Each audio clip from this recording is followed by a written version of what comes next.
The Holloway twins were meant to be buried, two boys, identical in every way except one. One was dead, or so everyone believed.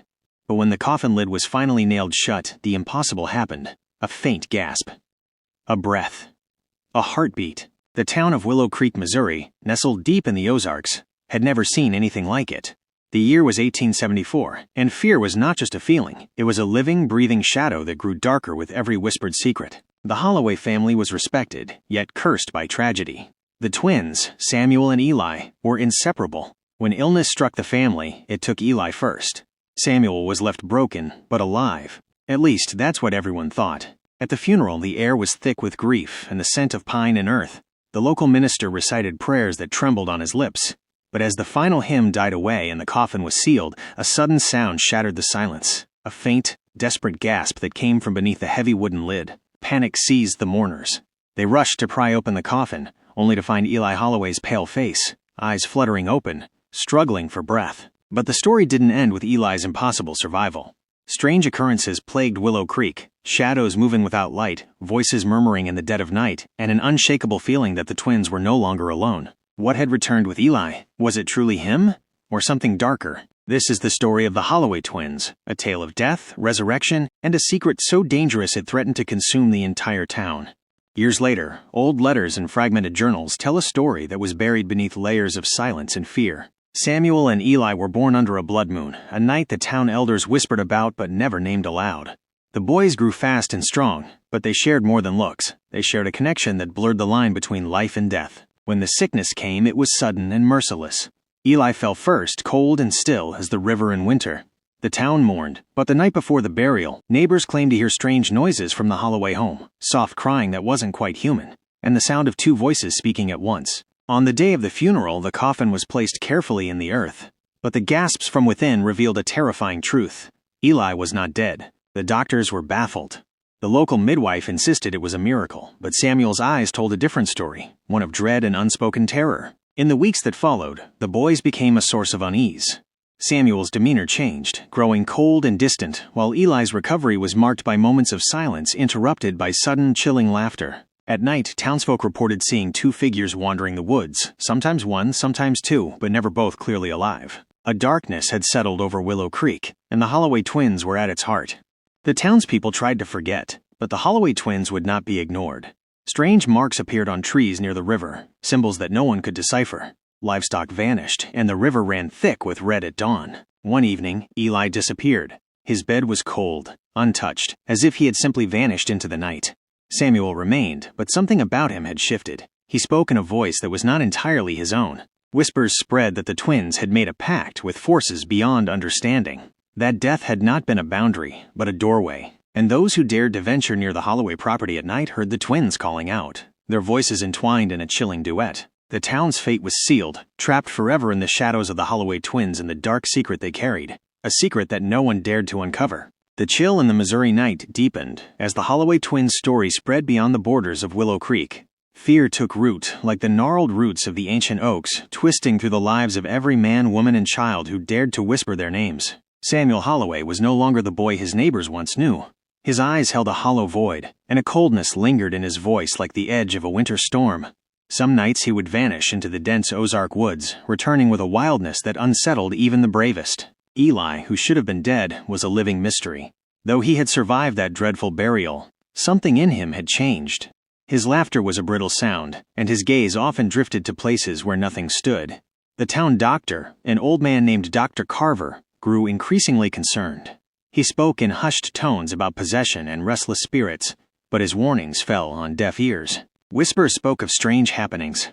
Livestock found lifeless with eyes wide open, crops withering overnight, and a strange, unexplainable fog that clung to the Holloway property, refusing to lift even in the brightest daylight. One evening, a group of young men, emboldened by drink and bravado, ventured to the Holloway house to confront whatever darkness lurked within.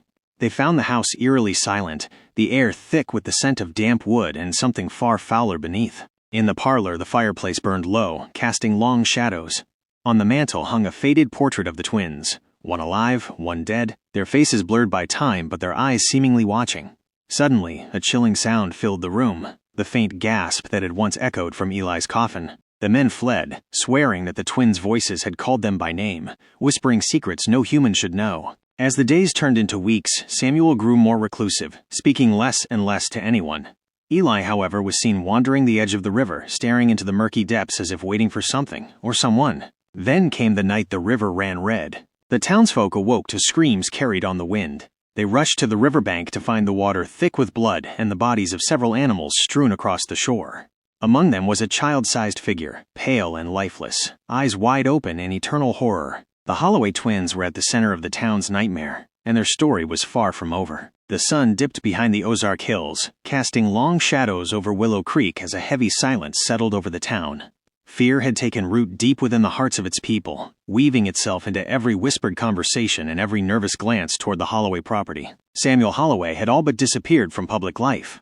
His mother's once lively home now stood cold and shuttered, its windows staring like dark, empty eyes. But the nights told a different story. Locals whispered of strange lights flickering in the Holloway woods, ghostly glows that pulsed with a rhythm like a heartbeat.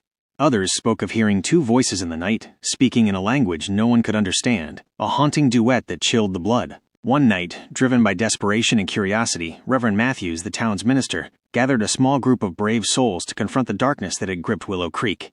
Armed with candles, crosses, and prayers, they made their way to the Holloway house.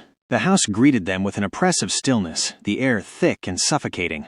Inside, the fireplace lay cold and dead, and the faint scent of decay lingered. As they explored the shadowed rooms, they found relics of the past, children's toys covered in dust and the faded portrait of the twins, their eyes seeming to follow every step. Suddenly, from the depths of the house came a soft gasp, just like the one heard at Eli's funeral. The group froze, hearts pounding. The gasp grew into a whisper, then a low, chilling laughter that seemed to echo from the very walls. Panicked, the group fled into the night, but the damage was done. The townsfolk were no longer safe. Days later, Samuel was seen wandering near the river, his face pale and drawn, eyes hollow but shining with an unnatural light. Eli too appeared, though he seemed changed, his movements jerky and unnatural, as if pulled by unseen strings. The twins no longer seemed human. Then, the nightmares began. Children of Willow Creek awoke screaming, claiming to have seen two shadowy figures at the foot of their beds, whispering secrets in voices that were both familiar and terrifying. Families began leaving, abandoning homes to the creeping darkness. The town's once vibrant spirit faded like the last embers of a dying fire. The Holloway twins had become the heart of a nightmare that would consume Willow Creek, and anyone who dared to uncover the truth. The days grew colder, and the shadows longer, as the Holloway twins' presence tightened its grip on Willow Creek.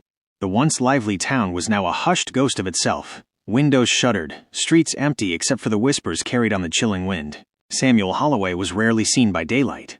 When he appeared, his movements were slow and deliberate, eyes glazed as though trapped between two worlds. Eli's appearances were more unsettling. Sometimes he would stand silently by the riverbank, staring into the dark waters as if listening to secrets only he could hear. The local doctor, Dr. Carver, grew desperate. He had seen strange marks appear on the twins' skin. Faint, swirling patterns that seemed to shift and writhe like living tattoos. His journal detailed nights filled with piercing screams that echoed through the woods, and an eerie glow that pulsed from the Holloway house after midnight. One particularly harsh evening, a scream shattered the stillness, echoing from the river's edge. Villagers gathered to find Samuel standing at the water, drenched and trembling, muttering words in a voice not his own. "They come," he whispered, eyes wide with terror. "The ones beneath, the ones we buried." The townsfolk remembered the old legends, whispers of restless spirits trapped beneath the riverbed, of souls disturbed and refusing to rest. The Holloway twins were more than just boys. They were a bridge between the living and the dead, a connection no one had dared to cross before. That night, a group of villagers dared to follow the twins into the woods. As they moved deeper, the air grew cold and heavy, and the trees seemed to close in around them. In a clearing, they found a circle of ancient stones, carved with symbols matching those on the twins' skin.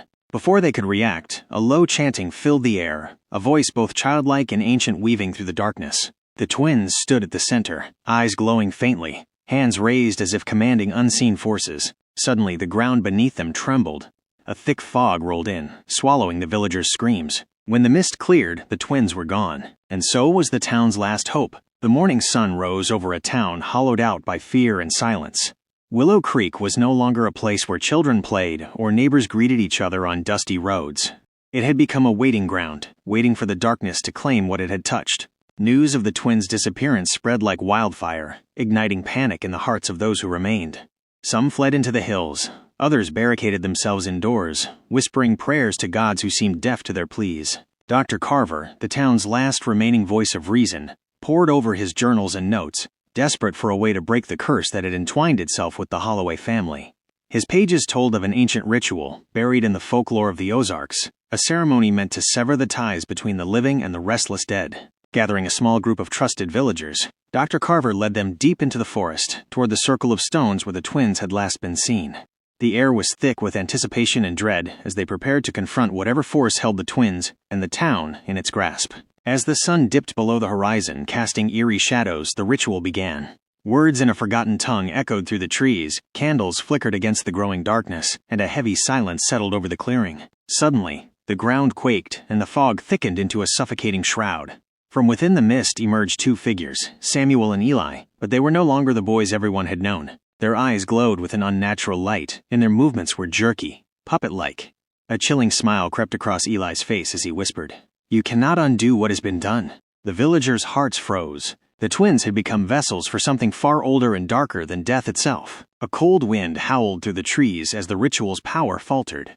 The forest seemed alive with whispers, promises, and threats. With a sudden burst of unnatural strength, the twins vanished into the fog, leaving behind only echoes and the heavy weight of despair. Willow Creek was left to rot in silence, its fate sealed by the Holloway twins' terrible secret, a secret that refused to die. The years that followed were marked by silence and shadows. Willow Creek slowly faded from maps, its stories whispered only in hushed tones around distant campfires. Yet the dark legacy of the Holloway twins refused to be forgotten. Samuel and Eli had become legends, neither fully alive nor dead, trapped between worlds, their presence a curse upon the land. Travelers passing near the old riverbend told of hearing children's laughter carried on the wind, a laughter that twisted into cries of despair. Some claimed to glimpse two figures watching from the tree line, pale faces staring with hollow eyes that seemed to pierce the soul. The townsfolk who remained spoke of a final warning scrawled in Dr. Carver's last journal. The twins are not gone. They are bound to this place, guardians of a secret so dark it would unravel the fabric of our world. To seek them is to invite the darkness into your soul. One stormy night, a lone wanderer, drawn by the stories and the promise of forgotten truths, ventured into the forest. The wind howled like a living thing, and the river churned with unnatural fury. As lightning split the sky, the wanderer saw them, two shadowed figures standing by the river, their eyes glowing with cold fire. They spoke, voices intertwined like a deadly song. We spoke the secrets no one should hear. Now, the silence will consume all. And with that, the forest swallowed the wanderer whole, leaving only silence and the faintest echo of laughter behind. The Holloway twins remained, eternal, dangerous, and listening. Their secret was never meant to be uncovered. Thank you for joining this journey into the dark heart of Willow Creek on Forgotten Remains. If you dare, subscribe and turn on notifications, because some stories refuse to stay buried. Remember, some secrets are best left silent,